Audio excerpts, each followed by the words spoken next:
মৃত্যুময় জরাময় সংসারে আমি ডুবে যাচ্ছি। তুমি কৃপা দৃষ্টি দিয়ে একবার আমার দিকে চাও। এখন আমি যে ডুবে যাচ্ছি এই বোধ আমার এসেছে তো। আমি সংসারে বিষয় বৈভাবে স্ত্রীপুত্র ভালোই তো আছি, ডুবে যাচ্ছি কোথায়? আচ্ছা, রোগ নির্ণয় আগে না চিকিৎসা আগে? রোগ নির্ণয় আগে প্রয়োজন না চিকিৎসা আগে প্রয়োজন? তা আমি যে দুঃখময় মৃত্যুময় সংসারে ডুবে যাচ্ছি, এই ভবরোগটা আগে নির্ণয় হওয়া প্রয়োজন, তারপরে ভাগবত। যে সুস্থ সুস্বাস্থ্যের অধিকারী নিরোগ, সে ডাক্তারের চিকিৎসালয়ে যাবে কেন, শরণাপন্ন হবে কেন? এখানে সত্যব্রত মুনি বলছেন, জলাদি দুঃখ জলাদি মগ্নাম, আমি সংসার মৃত্যুময় সাগরে ডুবে যাচ্ছি। এখন আমাদের এই অনুভূতিগুলো আসতে হবে আগে। দেখুন, ঈশ্বর সর্বপ্রাণী সর্বজীবের মধ্যে তার অবস্থিতি, সর্বব্যাপিত্ব পরমাত্মা স্বরূপ সর্বজীবের মধ্যে আছেন। এখন ভগবান সর্বজীবের মধ্যে সর্বস্থানে অবস্থান করছেন, তার অবস্থিতি। আচ্ছা, আমার মধ্যে আপনার মধ্যে সমস্ত প্রাণীর মধ্যে জীব নিচয়ের মধ্যে ভগবান আছেন, কিন্তু উপলব্ধি হচ্ছে না কেন? একটু ধ্যান দিতে হবে শব্দের দিকে। ভগবান আমার মধ্যে আছেন, আপনার মধ্যে সাক্ষাৎ পরমাত্মা রূপ সচ্চিদানন্দ ঘনের চিৎকণ পরমাত্মার অংশস্বরূপ ভগবান আছেন। তা আপনার মধ্যেই যদি ভগবান অবস্থান করেন, আপনার আমার উপলব্ধি কেন আসছে না? আচ্ছা, এখন রাতের বেলায় ঘট পটাদি যা বস্তু আছে তা কি রাতের অন্ধকারে দেখতে পাই আমরা?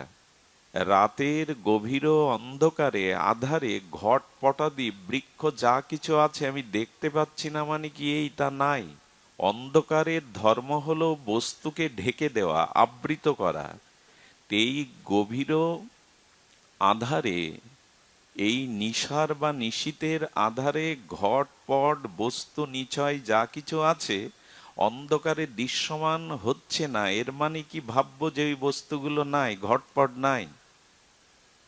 আছে কিন্তু দেখতে পাচ্ছি না কেন? কারণ অন্ধকার নেমে এসেছে। তেমনি আপনার আমার মধ্যে সর্বত্র ঈশ্বর আছে, আমার একটা আধার আছে, এই জন্য দেখতে পাচ্ছি না। অন্ধকার অজ্ঞানতা আসে, দেখতে পাচ্ছি না।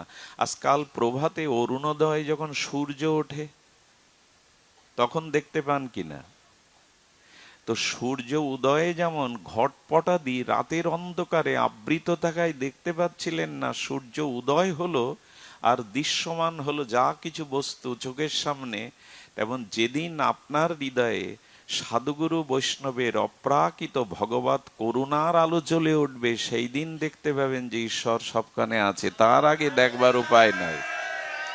সূর্য তো উদয় হতে হবে, না হলে বস্তু ধর্মকে আপনি উপলব্ধি করতে পারবেন না।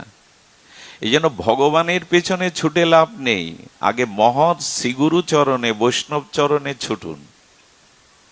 ওইখানে গেলে তাদের অপরোক্ষ কৃপারূপ অনুভূতির দ্বারা যখন জ্ঞানের আলো জ্বলবে, তখন দেখতে পাবেন ঈশ্বরকে কোথায় খুঁজবো, ঈশ্বর তোমার হৃদয়ে।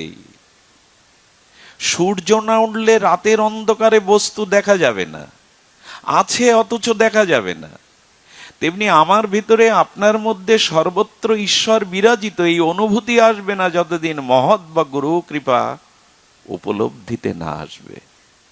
এজন্য এখানে আসা, যে শুদ্ধ অনুরাগী ভজনানন্দী ভগবানের ভক্তগণের সান্নিধ্যে বসলে তাদের শ্রীমুখ দর্শনে, তাদের হরিকথা শ্রবণ মননের মধ্যে দিয়ে উপলব্ধি আসবে ঈশ্বর আমাদের মাঝে অবস্থান করছেন।